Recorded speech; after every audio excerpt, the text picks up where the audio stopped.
En primer lugar, tenemos que recordar un poco sobre la anatomía del páncreas. Ustedes están observando ahí, es un órgano, la glándula mixta,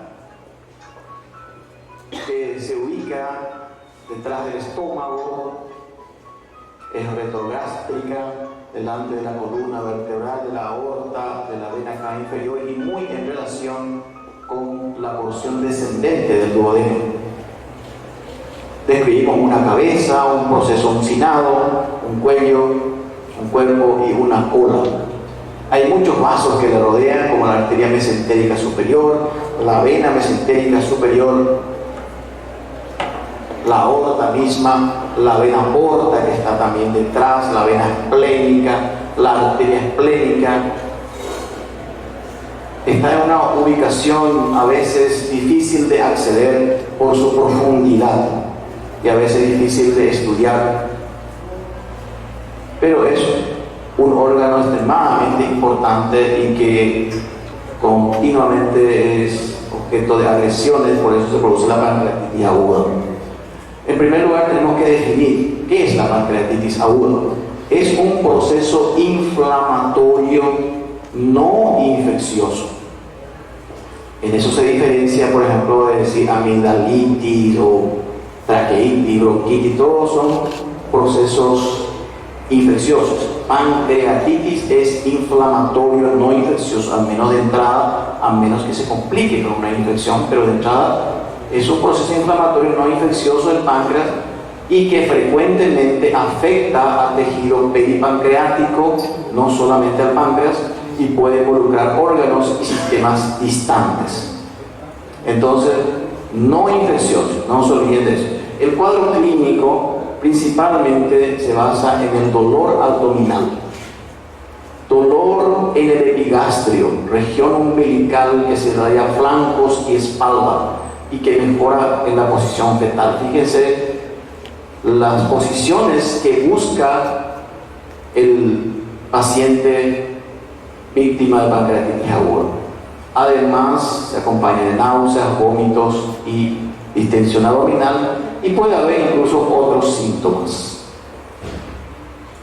El dolor se presenta en el epigastrio, ambos hipocondrios, flancos, y es muy característico que se presenta también con dolor en la espalda baja, o sea, es dolor en cinturón.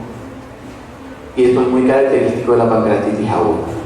También puede acompañarse de fiebre, que esto no significa infección, hipotensión, taquicardia, rápidamente los pacientes se deshidratan, puede haber ictericia también, ruidos intestinales disminuidos, ausentes, distensión abdominal, que puede simular incluso otras patologías del abdomen. También podemos observar estos signos: el signo de Cullen, el signo de Craig-Turner, que se basan en equimosis alrededor del ombligo o en el flanco, que significan o que nos hablan de una pancreatitis grave. No son frecuentes estos signos, más bien raros de ver, pero si llegan a ver estos signos significa que es una pancreatitis grave.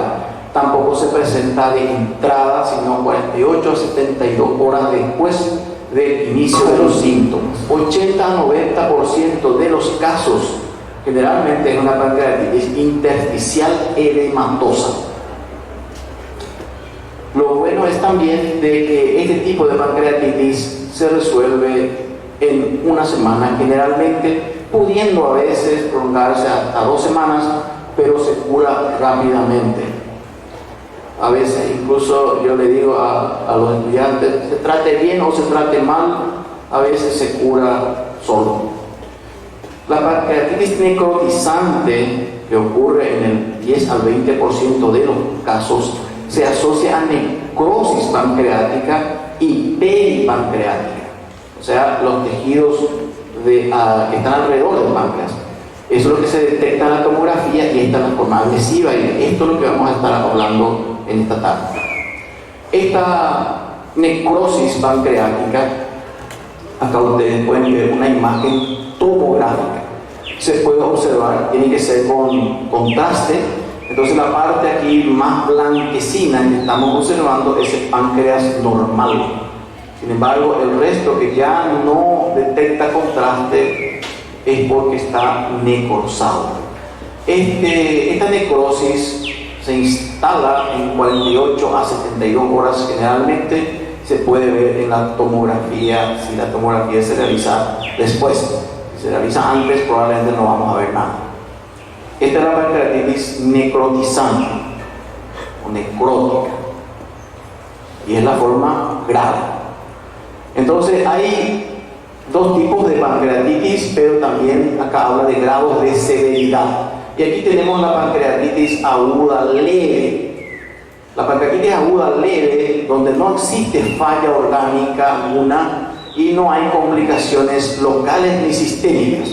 Luego tenemos la pancreatitis severa, la pancreatitis aguda moderadamente severa, que es la segunda en gravedad, moderadamente severa, donde sí hay falla orgánica, pero esta falla orgánica es transitoria y se resuelve en menos de 48 horas.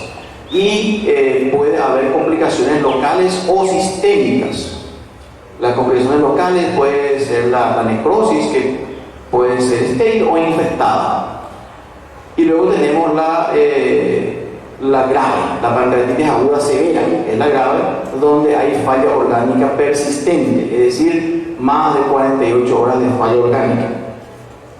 Acá, sin embargo, hay tres grados de severidad: leve, moderadamente severa y severa. Pero esto no convenció a un grupo de expertos que se reunieron de más de 49 países del mundo, pancreatólogos de América del Norte, América del Sur, Europa, Asia, etc. Y de este consenso de expertos salió esta clasificación internacional y multidisciplinaria de la pancreatitis aguda en el año 2013. Esta clasificación se conoce como la clasificación de Petrov, que habla de los grados de severidad. Clasificación internacional multidisciplinaria de la pancreatitis aguda 2013. Y acá agregan una cuarta clase o cuarto grado de severidad, que es la pancreatitis aguda crítica. La pancreatitis aguda grave se caracteriza por la presencia de cualquier grado de necrosis peri o pancreática infectada o fallo orgánico persistente. Y la pancreatitis aguda crítica se caracteriza por la presencia de necrosis pancreática o peripancreática infectada y fallo orgánico persistente. Entonces, fíjense la diferencia. En la pancreatitis aguda grave, uno de los dos, la necrosis infectada o la presencia de falla orgánica persistente, y en la crítica los dos, y falla orgánica persistente. Entonces, esto no se veía o no se habló en la clasificación de Atlanta, pero en esta clasificación agregan, y creemos que esta es mejor, y hay que tener en cuenta que existe una pancreatitis aguda peor aún que la grave, y es la llamada pancreatitis aguda crítica. Entonces, esta se usa por eso, por ser más completa en cuanto a los grados de severidad. Entonces, tenemos que tener en cuenta que en la grave o severa tenemos complicaciones locales y complicaciones sistémicas. Complicaciones locales se refiere a la infección de la necrosis pancreática, y las complicaciones sistémicas se refieren a la falla orgánica. Entonces, vamos a hablar un poquito de cuáles son las complicaciones locales y las complicaciones sistémicas. Las complicaciones locales, pancreatitis aguda probables. Sacamos de este artículo, tenemos complicaciones locales según Atlanta 2012 y también según la de Petrov, que Petrov, la clasificación de Petrov habla solamente de los grados de severidad. Esto también entonces es importante. Tenemos en primer lugar lo que se llama colección fluida aguda peripancreática y el pseudoquiste pancreático. ¿Cuál es la diferencia entre uno y otro? Para empezar, estas dos complicaciones solo se presentan en la pancreatitis aguda intersticial edematosa, no en la necrótica. La colección fluida aguda peripancreática aparece generalmente antes de las 4 semanas desde el inicio de la enfermedad. Se caracteriza por una imagen que puede observarse en la tomografía, fluido que es homogéneo y que no tiene ninguna cápsula, no tiene límites definidos, no encapsulado. El pseudoquiste pancreático es una evolución de esto, de lo primero, y se caracteriza por la presencia de una cápsula. Y además que está bien circunscrito, bien separado, aislado de los demás órganos. Entonces les voy a ir mostrando algunas imágenes para que ustedes identifiquen uno y lo otro. La pancreatitis aguda necrotizante, que hoy vamos a estar hablando más, acá se presentan 2 complicaciones locales. Tenemos la colección necrótica aguda y lo que se denomina WON o well-up necrosis, que no se traduce en realidad, sino que se mantiene en inglés. La colección necrótica aguda, que se presenta en la pancreatitis necrotizante, se caracteriza por una imagen heterogénea de las complicaciones. Eso es well-up necrosis. Bueno, entonces, como para resumir las complicaciones locales, antes de la 4ª semana en la pancreatitis intersticial edematosa podemos observar la colección líquida aguda peripancreática, y después de la 4ª semana de evolución podemos observar o se puede presentar como complicación el pseudoquiste pancreático. En la pancreatitis aguda necrótica, antes de la 4ª semana podemos encontrar o puede aparecer la colección necrótica aguda, que puede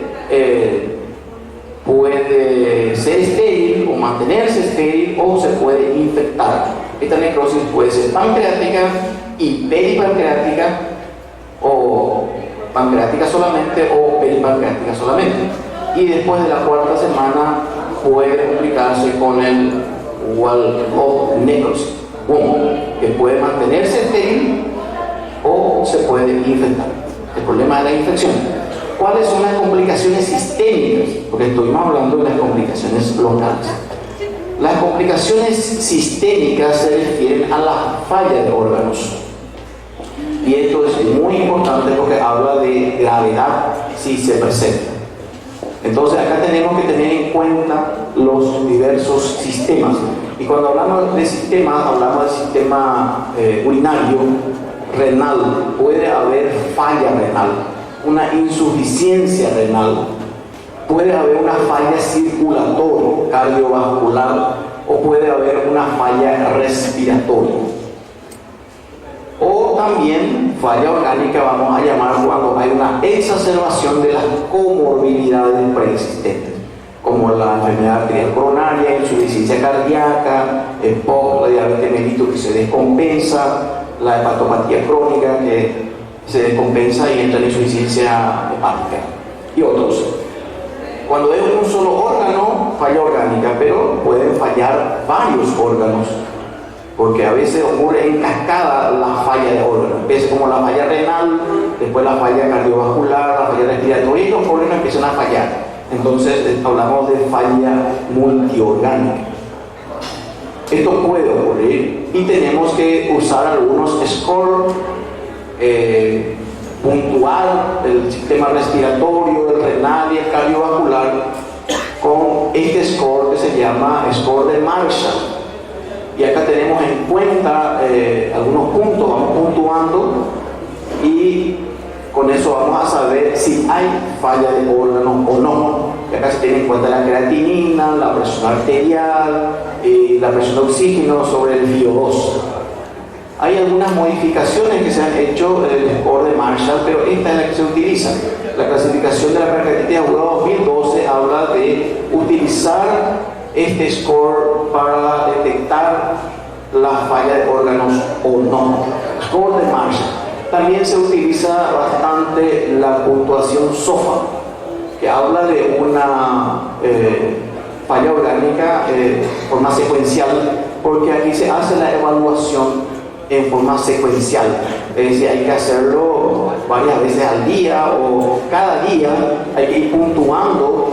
Fíjense que acá dice respiración, coagulación, hígado, sistema nervioso central, renal. Entonces vamos puntuando y 2 o más puntos, 2 o más órganos te habla de falla orgánica. Esto es útil también para ir detectando si hay falla orgánica o no, porque tenemos que estar vigilantes si se presenta o no. También se habla de falla orgánica transitoria cuando en menos de 48 horas los órganos se van restaurando o se van normalizando, y más de 48 horas cuando no se normalizan se habla de falla orgánica persistente. Algunos han propuesto que si después de tomar medidas de reanimación adecuadas no hay recuperación de los órganos, no es necesario esperar 48 horas para decir que la falla orgánica es persistente. Simplemente cuando no responde al tratamiento, entonces ya se habla de falla orgánica persistente, sin necesidad de aguardar 48 horas. Y aquí, después de hablar de las complicaciones locales y las complicaciones sistémicas, entonces vamos a hablar del tratamiento inicial de la pancreatitis aguda. Este tratamiento inicial de la pancreatitis aguda tiene como objetivo, primero, garantizar una adecuada perfusión de los tejidos. Es el primer objetivo. Segundo objetivo, controlar o calmar el dolor, porque el dolor de la pancreatitis aguda es muy intenso, muy intenso. 1 al 10, generalmente te dicen que es 9 o 10 los pacientes, les duele demasiado. Tenemos que calmar el dolor y evitar las complicaciones. Entonces, como medida general, lo primero es nada vía oral. No van a poder comer nada, no quieren comer nada, están con náusea, están vomitando. El que tiene pancreatitis aguda vomita mucho. A veces eso nos orienta inclusive al diagnóstico. Sonda nasogástrica se instala solamente si persisten los vómitos. Los vómitos no se controlan, entonces se instala, pero no de rutina. Sonda vesical sí es muy importante porque tenemos que controlar la diuresis en estos pacientes, y oxígeno suplementario si hace falta. En cuanto a la hidratación parenteral, lo que se recomienda, y está extraído del libro, y es utilizar el suero llamado Ringer lactato. Y es muy importante la hidratación en las primeras 24 horas de iniciado los síntomas de la pancreatitis, porque eso mejora el pronóstico. Y por el contrario, no hacer una adecuada hidratación en las primeras 24 horas de pancreatitis empeora la situación, y a veces se falla en este punto. Entonces tenemos que ponernos de acuerdo, tenemos que comprender también del por qué o para qué hay que hacer una buena hidratación, porque esto es básico, muy básico. En cuanto a la reanimación de fluido que estamos hablando, todos los artículos, esto es sacado en el artículo 2018, dice justamente que los estudios retrospectivos sugieren que la administración agresiva de fluidos durante las primeras 24 horas reduce el amor y mortalidad. Vamos a ver a qué se refiere cuando dice administración agresiva de fluidos. Se refiere a la administración de sueros, pero ¿por qué dice agresiva?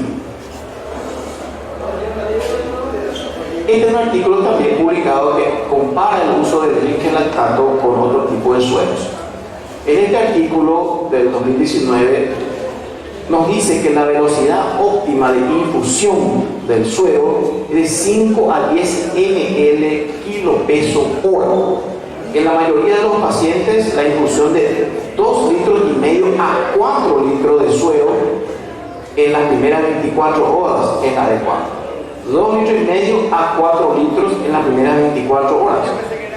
En realidad no parece ser tanto, ¿verdad? Pero a veces se indica menos que esto, y eso es lo que complica la situación.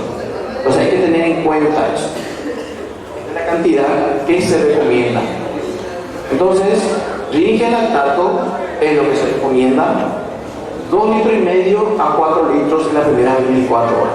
Tenemos objetivos, porque A veces puede ser que no sea suficiente dependiendo de la deshidratación o la insuficiencia renal o ya la insuficiencia cardiovascular del paciente. Nuestro objetivo al hidratar es controlar la frecuencia cardíaca, porque ellos llegan muy taquicárdicos, con mucha taquicardia. Entonces, nuestro objetivo es que la frecuencia cardíaca sea menor de 120 por minuto. Al hidratar mejor, al hidratar bien, muchas veces eso es suficiente para bajar. La presión arterial media tiene que ser mayor de 65 milímetros de mercurio, porque así se garantiza la perfusión adecuada de los órganos. El riñón, el cerebro, hígado, todos necesitan una buena perfusión y se necesita una presión media adecuada para eso. Si la presión arterial media es menor de 65, no hay buen flujo urinario, el paciente va a orinar poco. No hay buen flujo cerebral, el paciente no va a estar lúcido, va a estar nublado, sonoliento. Los órganos empiezan a fallar cuando no le llega suficiente sangre o consiguiente oxígeno. Entonces esta es una meta que tenemos que ir controlando continuamente. Si no alzamos la presión, entonces tenemos que hidratar más, realizar cargas e incluso muchas veces usar vasopresores. La diuresis debe ser mayor de 0.5 centímetros cúbicos kilo peso hora. Entonces tenemos que saber el peso del paciente y cada hora por la sonda vesical tenemos que saber cuánto emite de orina.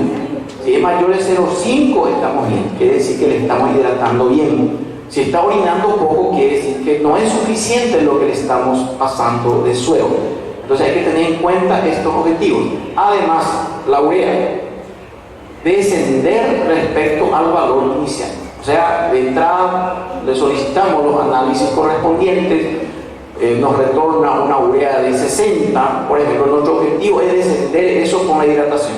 Al hidratar bien, esa urea en los siguientes controles debe bajar. Igualmente el hematocrito. El hematocrito habla de una hemoconcentración muchas veces porque viene 50 o más. Está hemoconcentrado. Nosotros al hidratar bien, después tenemos que solicitar un nuevo hematocrito y nuestro objetivo es que eso sea menos del 44%. Si sigue viniendo un hematocrito muy elevado, quiere decir que sigue hemoconcentrado, necesita más fluidos.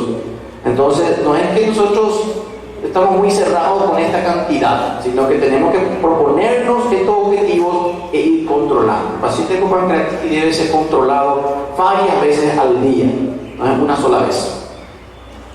Bueno, también se puede tener en cuenta la presión venosa central, aunque hay artículos que hablan de que en pancreatitis no es un marcador adecuado de volemia, o sea, si está bien o no está bien hidratado. Entonces nos quedamos con lo que dijimos antes. La PVC es la... Bueno, seguimos. En cuanto al dolor, la hidratación ya pasamos. El dolor, los pacientes tienen algunos, obviamente que el dolor es subjetivo, algunos manifiestan más dolor que otros toleran el dolor, hay gente que aguanta mucho y otros que no toleran nada. Entonces, este es sacado del libro de Schwartz, la última edición, y dice: los pacientes con dolor leve, si manifiestan dolor leve, casi siempre pueden tratarse con un antiinflamatorio no esteroideo, metamizol, que es la dipirona. La novalgina que nosotros conocemos es metamizol, 2 gramos cada 8 horas intravenoso. Aunque hay otros, dice, que manifiestan dolor intenso y tenemos que usar opioides porque no es suficiente la dipirona. En este artículo que habla de actualizaciones de manejo inicial de la pancreatitis aguda, habla de muchos medicamentos que pueden utilizarse. Habla del ibuprofeno, que nosotros no tenemos inyectable por acá. Habla del diclofenac, 150 miligramos día. Habla del ketorolac, 90 miligramos día, que es la dosis recomendada, o sea que una ampolla de 30 miligramos 3 veces al día. Y hace una salvedad con respecto al ketorolac. En el caso del ketorolac, no debe utilizarse más de 5 días por el alto riesgo de complicaciones gastrointestinales como úlceras, perforaciones hemorrágicas y renales. El ketorolac es una droga bastante nefrotóxica Y en pancreatitis nosotros no sabemos cuánto tiempo le vamos a estar administrando analgésicos, porque puede ser una semana, puede ser 2, puede ser 3, y en ketorolac solo 5 días y a esta dosis, 90, no más que eso. Y eso estoy insistiendo en eso porque el ketorolac viene de 60 miligramos, y utilizando 2 ampollas ya estamos pasando a esta dosis, utilizando 3 ya estamos doblando la dosis. Después habla de la dipirona. La dipirona o metamizol, que es lo mismo, merece alguna consideración aparte, porque es una excelente droga analgésica y antipirética y calma bien en pancreatitis. Hay gente que no confía en la dipirona y dice, no, pancreatitis, ¿qué le va a calmar la dipirona? Le calma. Yo les puedo decir también que a la mayoría de nuestros pacientes la dipirona calma más que otros, y por eso se habla de la dipirona. Y la dosis dice 1 a 1.5 gramos cada 6 a 8 horas. O sea que estamos hablando de 6 gramos día más o menos de la dipirona. Nosotros solemos usar 2 gramos cada 8 horas. Entonces sale 6 gramos día. Ketorolac solamente 90 por día. Diclofenac también se puede usar y solo 150 días. Las ampollas vienen de 75. O sea, 2 ampollas al día nada. Se puede combinar inclusive. Ketorolac con diclofenac no, porque son de la misma familia. Pero ketorolac con dipirona funciona muy bien. Con eso generalmente es suficiente, pero a veces no es suficiente. Hay pacientes que les duele demasiado, y acá se habla de los opioides como la morfina. Hay otros opioides, pero la morfina es una droga muy barata y calma demasiado bien. Resulta ser que antes, en los libros un poco más antiguos, decía que la morfina estaba contraindicada en pancreatitis aguda por el riesgo de que puede producir espasmo del esfínter hepatopancreático de odio. Sin embargo, en estos artículos hablan de que esto no hay evidencia clínica de esto. Entonces, hoy día, el opioide dice más entendido el uso clínico es la morfina. Estamos hablando del uso de la morfina en la pancreatitis aguda, que no está contraindicado hoy día y se puede utilizar. También se puede utilizar la meperidina, tramadol también nosotros usamos bastante. Asociamos la dipirona con el tramadol, por ejemplo, y con eso logramos calmar el dolor. Hay muchos que no quieren usar morfina porque antes los libros decían que no hay que usar. Entonces acá tenemos escalones. En primer lugar tenemos en el primer escalón, primera opción para pancreatitis aguda, la dipirona, 2 gramos cada 6 a 8 horas, y rescate de meperidina o morfina, en el sentido de que si esto no le calma, entonces hacemos según dolor meperidina o morfina. Inclusive la morfina se puede usar 5 miligramos, que es media ampollita, o 10 miligramos de una ampolla entera de clorhidrato de morfina. Se hace subcutáneo, se puede hacer cada 4 horas o cada 6 horas, porque es una droga de vida media corta. Si con esto no es suficiente, aún así le duele, se habla de un segundo escalón, que podemos hacer una bomba de infusión.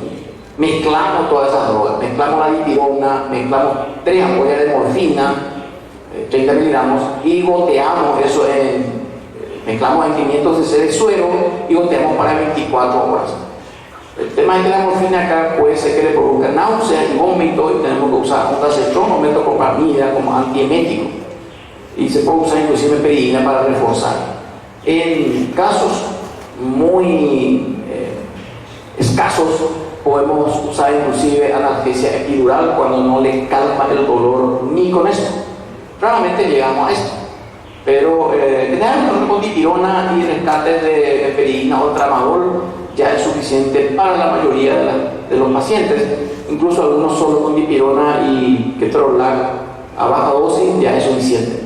Pero tenemos todo esto, entonces no hay que tener miedo de usar dipirona, no hay que tener miedo de usar meperidina, tramadol o morfina, pero siempre es conveniente asociar varios tipos de analgésicos y no alzar la dosis nada más de un mismo analgésico, que a veces no da resultado. Bueno, entonces acá tenemos meperidina, morfina, tramadol. Fíjense que esto está hoy día bien aceptado, que se puede utilizar. Bueno, la necrosis pancreática, como dijimos, se presenta entre el 10 y el 20% de los pacientes. Afortunadamente es la minoría, ¿verdad? Y esto se puede complicar. La necrosis por sí mismo no es un problema, pero si se complica, sí, la infección de la necrosis. necrosis pancreática infectada. Esto puede aparecer en la segunda etapa. La primera etapa de la pancreatitis es puramente inflamatoria. La segunda etapa, que ocurre 2 semanas después aproximadamente, podemos entrar en la segunda etapa, que es la etapa de complicaciones, y puede haber infección de la necrosis. Y esto lleva a mayor morbilidad y mortalidad. De por sí, la infección habla de gravedad.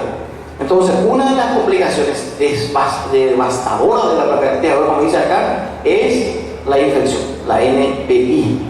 Y esto lleva a una alta mortalidad, una incidencia del 18% y una mortalidad asociada del 15 al 35%. Una pregunta que solemos hacer es: ¿cuándo aparece la infección de la necrosis? Y fíjense acá, puede infectarse la necrosis entre 13 a 26 días desde la hospitalización, desde el inicio de la enfermedad en realidad, porque a veces hospitalización y inicio de la enfermedad no coinciden, porque muchas veces vienen ya una semana después y se va a consultar. Entonces siempre hay que partir desde el inicio de los síntomas. Entonces, a partir del 13º día, a 25 o 26 días, ahí hay que esperar la infección. Antes no va a ocurrir, y después de un mes puede ser, pero ya es diferente, porque ya no es infección de la necrosis, sino infección del lupus, que es diferente porque produce otro cuadro clínico totalmente diferente.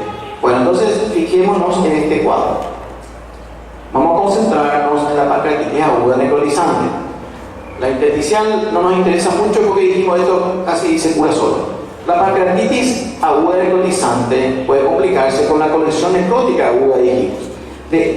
La colección necrótica aguda, en el 18% de los casos solamente puede complicarse con la infección. Va a la NPI, necrosis pancreática infectada. El resto va al WOM, evoluciona al WOM, a la necrosis capsulada, amurallada o como quieran traducir. De este WOM, el 50% puede infectarse, el 50% no se infecta y continúa así la evolución y prácticamente se va curando de a poco. Pero el problema es si se infecta, porque eso habla de gravedad. Entonces, ¿qué hacer? ¿Cómo diagnosticar en primer lugar? Entonces, la necrosis pancreática, si permanece estéril, no es problema. Si se infecta, es el problema. La necrosis se puede infectar entonces en la segunda o tercera semana de la enfermedad, después de 13 a 26. Es fundamental diferenciar la necrosis estéril de la necrosis infectada, porque la necrosis estéril no se toca de entrada y la necrosis infectada sí probablemente va a requerir algún tipo de drenaje quirúrgico, porque esto aumenta la mortalidad significativamente. El absceso pancreático es otra cosa, entonces no mezclemos necrosis pancreática aguda con absceso pancreático, es diferente. El absceso pancreático es una colección de pus, generalmente está bien definido, tiene cápsula, pero el absceso pancreático aparece después de las 4 semanas desde el inicio de la pancreatitis aguda.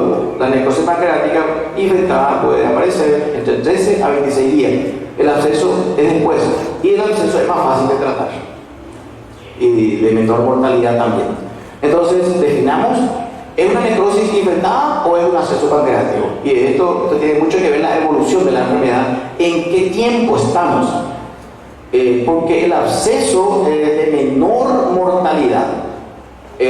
La necrosis pancreática aguda es de mayor mortalidad.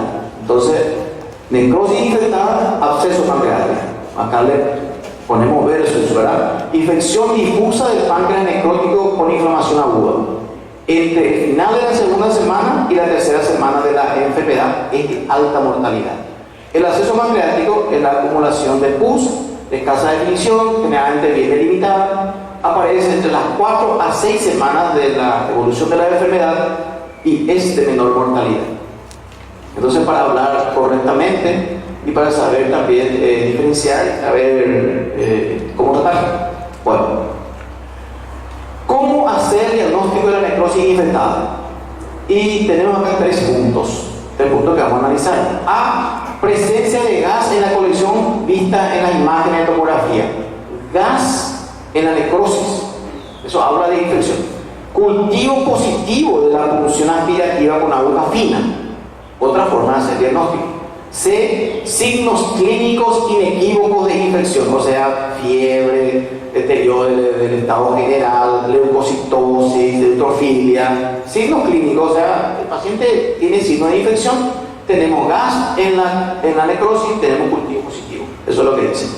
Bueno, algunas palabras más. Bueno, acá se ve justamente en la tomografía de control con contraste, y observamos la presencia de gas. Todo esto es necrosis pancreática, y esto que se ve negro es gas dentro de la necrosis. Entonces esto es producto bacteriano, la presencia de gas dentro de la necrosis, y es un signo de infección. Más todavía si el paciente tiene signos clínicos de infección y observamos esto en la tomografía, podemos decir que la necrosis se infectó. Se observa lo mismo, esas flechas que están mostrando áreas negras dentro de la necrosis. Esto es estómago, está con aire también, pero eso no es problema, sino lo que está detrás. Todo esto es necrosis pancreática y hay gas, mucho gas acá dentro de la necrosis. Entonces esa es una forma de hacer el diagnóstico de necrosis pancreática infectada. Ahora, en cuanto a la punción aspirativa con aguja fina, en muchos sitios, en muchos servicios, se está dejando de practicar. Porque puede haber muchos falsos negativos, y además podemos nosotros infectar al punzar la necrosis. Falso negativo, uno, porque quizás punzemos un área que sigue estéril, y entonces es negativo y eso nos va a desorientar un poco. Y a veces al punzar, porque podemos atravesar una víscera, entonces nosotros somos los que contaminamos esa necrosis. Entonces por todo eso, en algunos servicios dicen ya no vamos a hacer más. Entonces quedan dos, los signos de infección y la presencia de gas en la necrosis. ¿Usamos antibióticos en ese caso? Sí. Usamos antibióticos en el caso de la necrosis pancreática infectada. Ahí recién vamos a usar antibióticos, porque no es un cuadro infeccioso de entrada, entonces de entrada no. Pero acá, cuando ya hacemos el diagnóstico de necrosis pancreática infectada, vamos a usar antibióticos. Y acá no vamos a usar amoxicilina o un antibiótico de espectro reducido. Se indican los carbapenémicos, imipenem, meropenem y otros que han salido. Ceftazidima, ciprofloxacina, altas dosis, piperacilina, tazobactam, metronidazol también es importante porque siempre los anaerobios están involucrados, vancomicina y otros, y dicen todos en dosis máxima. Todos en dosis máxima. Los antibióticos siempre tienen un rango de tal, por ejemplo, te dice de 4 a 6 gramos. Acá dice que tenemos que usar 6 gramos. O sea, siempre usemos la dosis máxima del antibiótico, porque esto es al todo o nada. En estos casos la mortalidad es muy alta y no podemos estar jodiendo con baja dosis de antibiótico. Al todo o nada, antibiótico a full. Cuando se diagnostica la necrosis pancreática infectada. ¿Es quirúrgico? Es una buena pregunta. Y primero, la pancreatitis aguda moderada. Según estos grados de severidad de Petrov, dice la presencia de necrosis pancreática estéril o fallo orgánico. Entonces, cuando es estéril, es pancreatitis aguda moderada, no es grave. La sola presencia de la necrosis no es indicación de cirugía. O sea, la necrosis estéril no se toca, déjale ahí, porque al tocar es que podemos nosotros infectar. Entonces no se toca. Ahora, ¿qué pasa con la grave? Donde hay infección de la necrosis pancreática o el fallo orgánico. Entonces, si hay infección de la necrosis pancreática, ahí sí podemos hacer algo nosotros los cirujanos. Tratamiento quirúrgico, que vamos a hablar enseguida. Ahora, en la pancreatitis aguda crítica, donde también hay infección de la necrosis y fallo orgánico persistente, en realidad a veces se analiza si vale la pena, porque a veces cortar por cortar, llevar a la cirugía no beneficia mucho tampoco al paciente. De por sí la pancreatitis hepática es de altísima mortalidad en cualquier parte. Entonces, cuando se diagnostica la necrosis, la infección de la necrosis, documentamos con una tomografía contrastada y se ve gas, ya sabemos que hay cirugía inmediata, operamos enseguida. No, el diagnóstico de infección de la necrosis no es sinónimo tampoco de cirugía inmediata. No hay que apurarse y no hay que dejarse presionar sobre todo, porque muchas veces se presiona mucho. Hay que operarle ya, y que están esperando, los cirujanos no quieren, no se animan o lo que sea. Entonces, no, todo tiene su tiempo. Entonces vamos a analizar eso. ¿Cuáles son las opciones quirúrgicas? Las opciones que tiene el cirujano. Primero, la opción de la necrosectomía. Necrosectomía quiere decir entrar y sacar toda la necrosis, remover todo tejido necrótico. El abordaje abierto, abrir la panza, abrir el abdomen. Abordaje percutáneo, colocar un catete guiado por tomografía en el sitio de la necrosis como para drenar ese material necrótico purulento. Abordaje laparoscópico retroperitoneal, hacer un desminamiento retroperitoneal video asistido, así se llama, VARVE. Y el abordaje endoscópico de la necrosis, que se hace generalmente transgástrica. Primero, la necrosectomía abierta. La necrosectomía abierta es la que nosotros antes realizábamos, donde se hacía esta incisión que se llama en boca de horno. Subcostal derecha, subcostal izquierda, y uníamos todo eso. Abríamos enorme y por ahí sacamos toda la necrosis pancreática. Hoy día ya no se hace esto, es demasiado agresivo y es de altísima mortalidad. Fíjense. Mortalidad mayor del 40%, movilidad mayor del 95%, hay sangrados, fístula, insuficiencia pancreática, etc. También la laparotomía mínima, guiada por ecografía, entonces no se hace una incisión tan grande, sino pequeñita nada más, para caer directamente en el sitio de la necrosis y por ahí hacer la necrosectomía.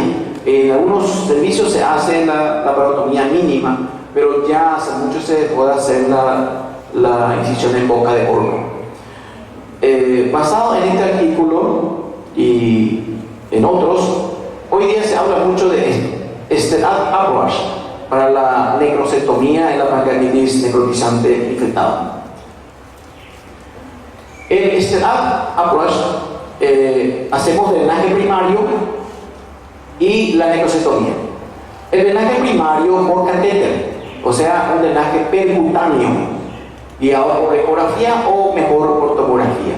Si es necesario, la necrosectomía, que es mínimamente invasiva, y acá tenemos dos opciones, que es el VAR, el desviamiento retroperitoneal video asistido o la necrosectomía endoscópica.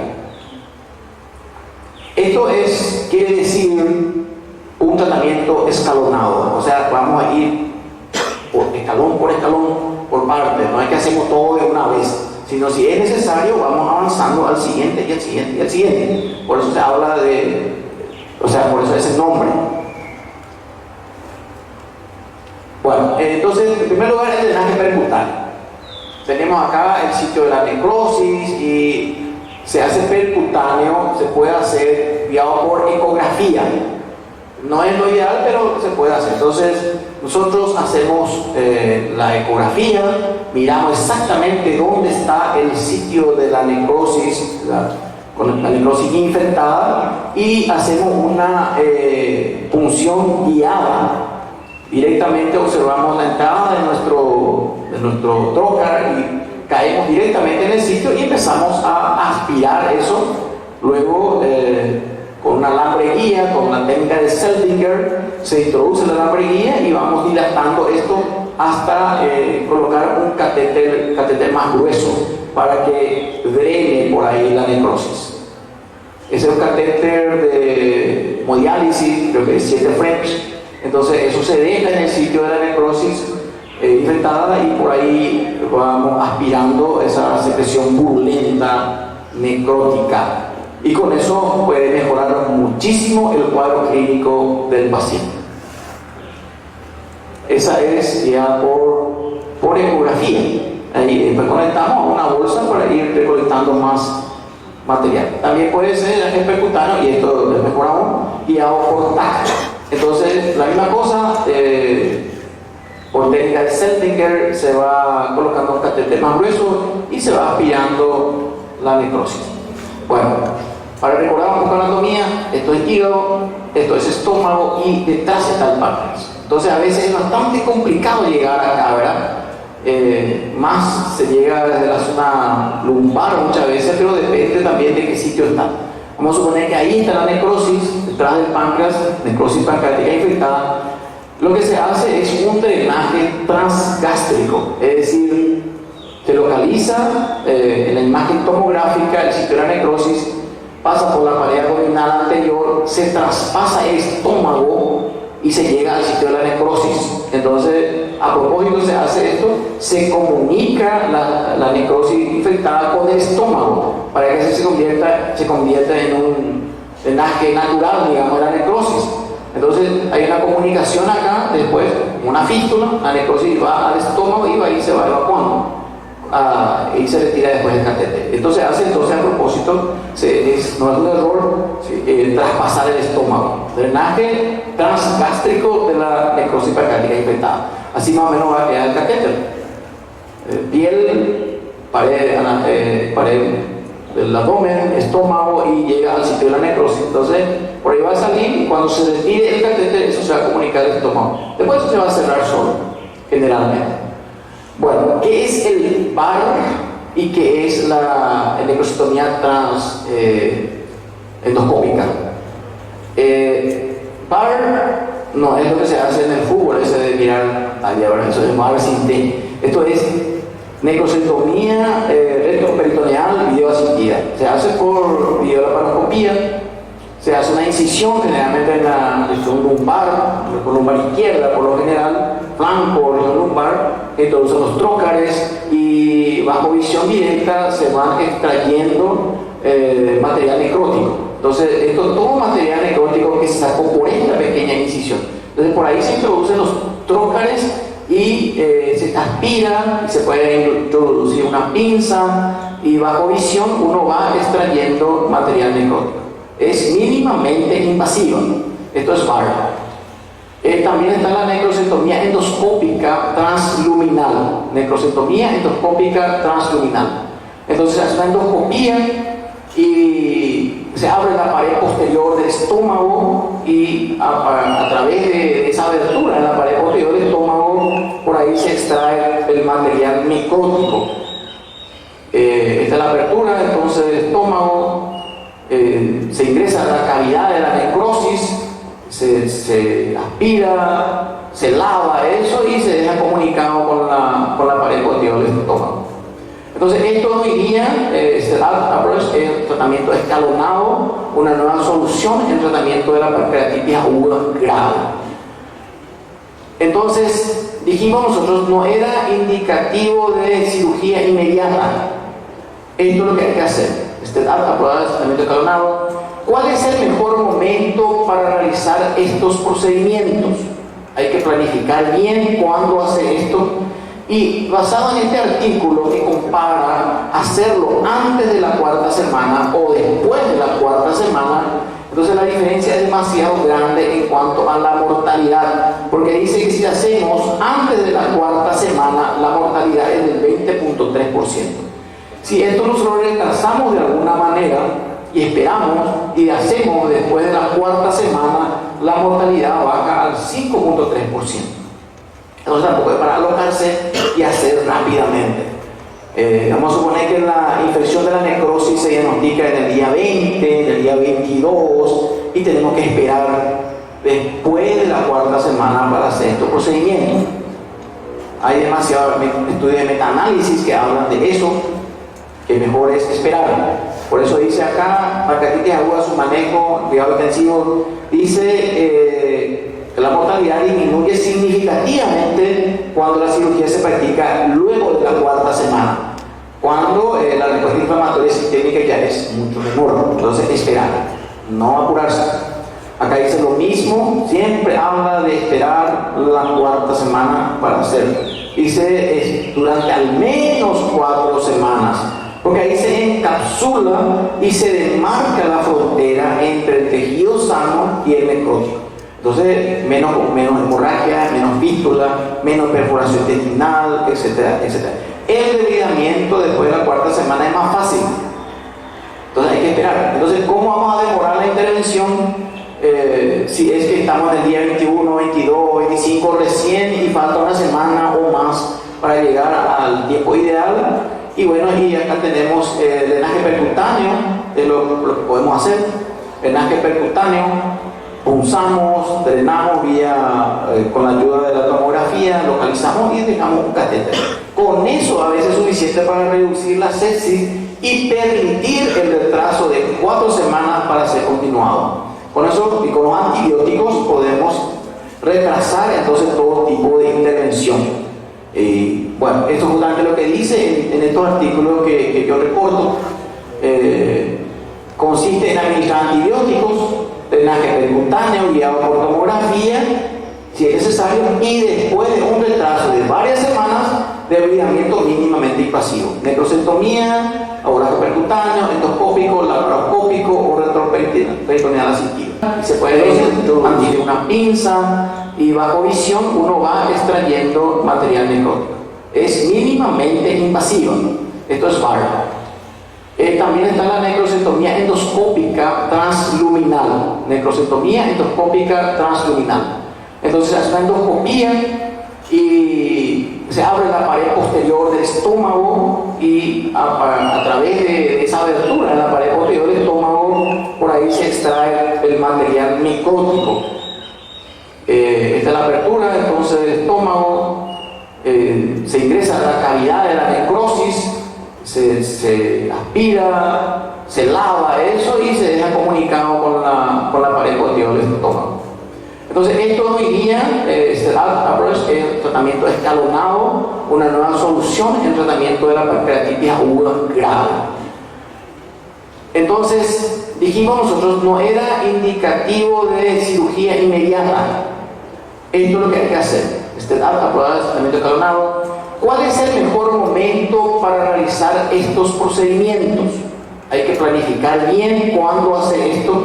Y basado en este artículo que compara hacerlo antes de la 4ª semana o después de la 4ª semana, entonces la diferencia es demasiado grande en cuanto a la mortalidad, porque dice que si hacemos antes de la 4ª semana, la mortalidad es del 20.3%.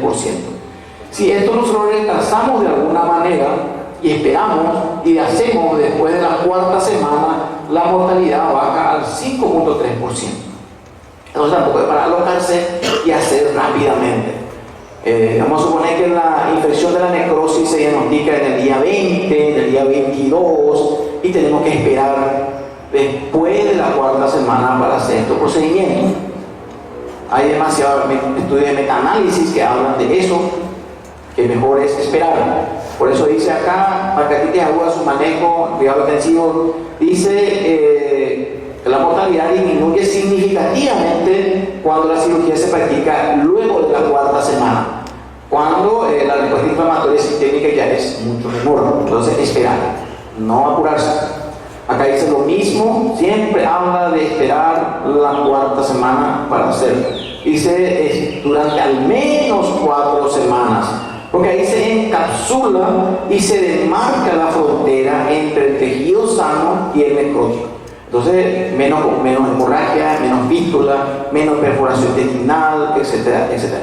El debridamiento después de la 4ª semana es más fácil. Entonces hay que esperar. Entonces, ¿cómo vamos a demorar la intervención? Si es que estamos en el día 21, 22, 25 recién y falta una semana o más para llegar al tiempo ideal. Y bueno, y acá tenemos el drenaje percutáneo, es lo que podemos hacer. Drenaje percutáneo, punzamos, drenamos con la ayuda de la tomografía, localizamos y dejamos un catéter. Con eso a veces es suficiente para reducir la sepsis y permitir el retraso de 4 semanas para ser continuado. Con eso y con los antibióticos podemos retrasar entonces todo tipo de intervención.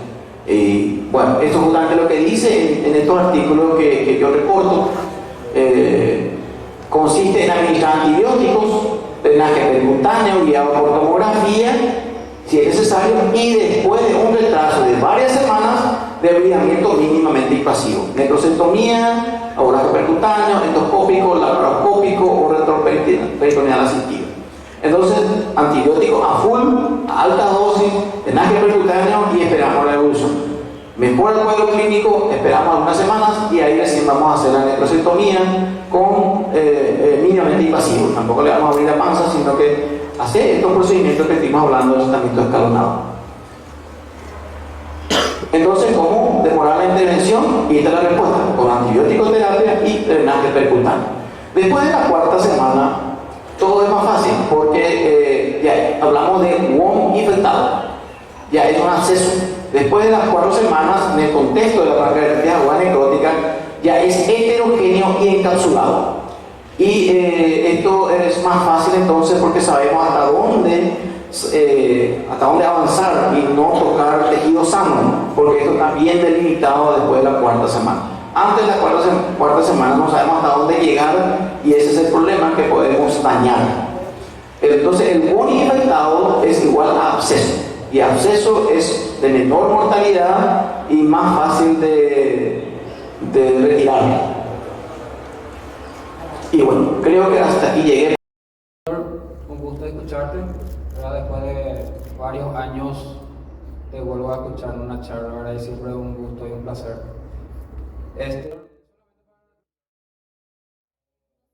Realmente ya estuvo con nosotros hace muchos años, cuando inició esta facultad.